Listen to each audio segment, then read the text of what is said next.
So other than my love and admiration for Italy, I was actually looking for a career change, and I'd never lived abroad before. Many of my friends had lived abroad during their college time, and that was something that I wanted to experience. I received my university degree.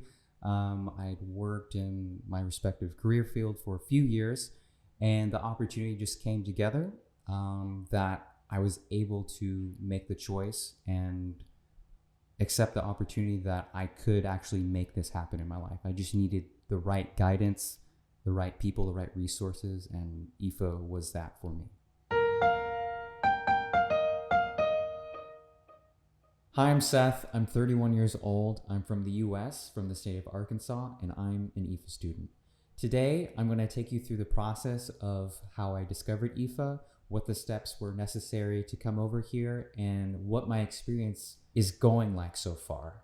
It all started last year during the summer of 2023, whenever I visited Italy for the first time. I fell in love, visited a few cities, and coming back to the US, I just couldn't get Italy out of my mind. I knew that I had to come back and study abroad. So I spent a few months thinking about how I would do that. And one day when I was scrolling through social media, I came across the IFA page. It intrigued me because the line was that, hey, come to Italy for a while and study. When I clicked the link in the bio, I decided to download the brochure where I looked at what cities were available, the information, and once I filled that out, I scheduled my free video call with Aneta to discuss further details about what the program offered. We discussed many things, many details about what city I should stay at, what I was expecting, what I liked, and what my goals and expectations were whenever I reached Italy. So after discussing with Aneta, we decided that Milan was the place for me because I wanted to explore northern Italy more and for the work opportunities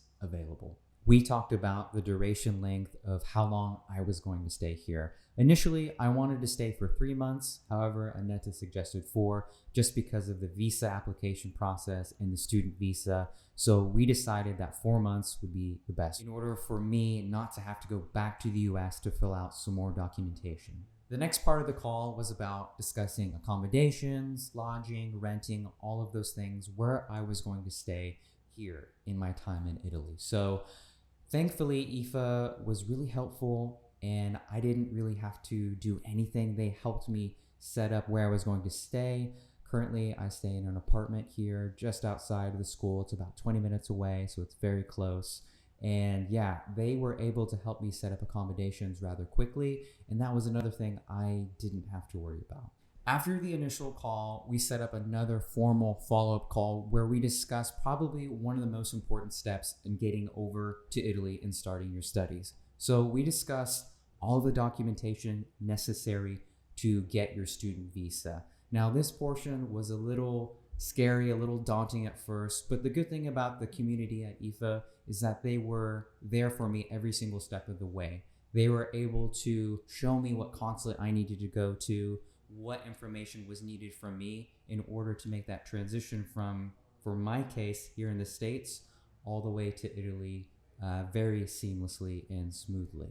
After the first technical video calls where we got the documentation and what the program was about, Aneta suggested that I join the community, the IFA community. She suggested that I download their app, which is full of guides, resources, and also you're able to get in touch with people in the same boat as you, the people that are wanting to learn Italian, the people that are wanting to become students and join Italian for a while. So the app was a great tool in that resources to help you navigate through Italy, what to expect when you get here, resources for something as simple as opening a bank account if you wanted to. And probably for the most important thing for me is that there was a community there where you could talk to other students that had the same mindset as you, that wanted to learn Italian here in Italy.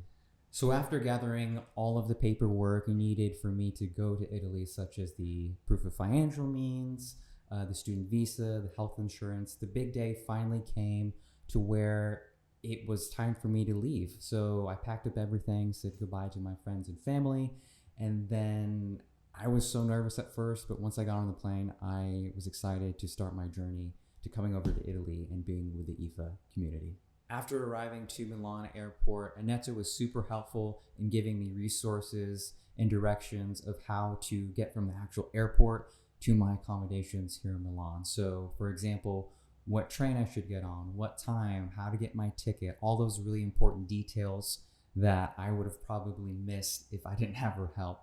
She also gave me directions to how to get to the school, what tram number, how often they came, also different apps to help me get around the city and make the transition smoother. After my initial arrival and the help of Annetta and getting orientated here in Milan, it was time for my first day of school. The classes are arranged in such a way that they're split up to what level of Italian that you know. So for me, I started at A1, a beginner level, but for many of the other students, many started at a B2 level or even higher. So they arrange the classes to what best suits your Italian level. The school is also unique because all the students are from a different age range. So from being maybe 19 to 20 all the way up to even 50 plus. So mostly young students, but you get a variety of people with different ages from different parts of the world coming together to learn Italian, which I really enjoy. A typical day for me starts at 9 in the morning and then ends in the early afternoon at 1 p.m. So I have two classes. They're split into 2 hours apiece. So my first class is from 9 to 11. We have a short break in between where you can get a coffee, talk to other classmates, get to know people, and they pick back up again at 11:15 and they end around 1 or 1:15. So after classes ended early in the afternoon, I had my whole afternoon to do whatever I wish. So for me, what that typically looked like was spending time with other students from the class, meeting new people, going to get a coffee, getting aperitivo, and then exploring the city itself, like going to see museums or events that were unique to the city at the time. One major convincing factor for me to join the IFA community and start studying abroad here in Italy was that IFA was able to help connect the dots for me. What I mean by that is that they were able to provide resources, they were reliable, and they were able to make those connections to make my transition from the US to Italy a smoother process. The community was there to help me reach out to others in the same boat as me, helping me to know people that were just like me seeking to learn Italian. One piece of advice I wish I could tell myself before starting this process is that, number one, everything is going to be okay, and that the possibilities of you coming and studying abroad here in Italy is closer to a real thing than an impossible thing. So through the IFA community, it became a realistic thing in my life, a realistic dream that's happening right now. And right now I'm putting the paperwork in so that I can extend my time here because it's been amazing so far. It's been an amazing experience, life-changing. Hopefully this video will give you some insight and some good resources of what it's like to start your journey with the IFA community. If you have any questions, feel free to reach out to me on the community. I was like, look, it's now or never. When am I going to do it? Never. So I need to do that now.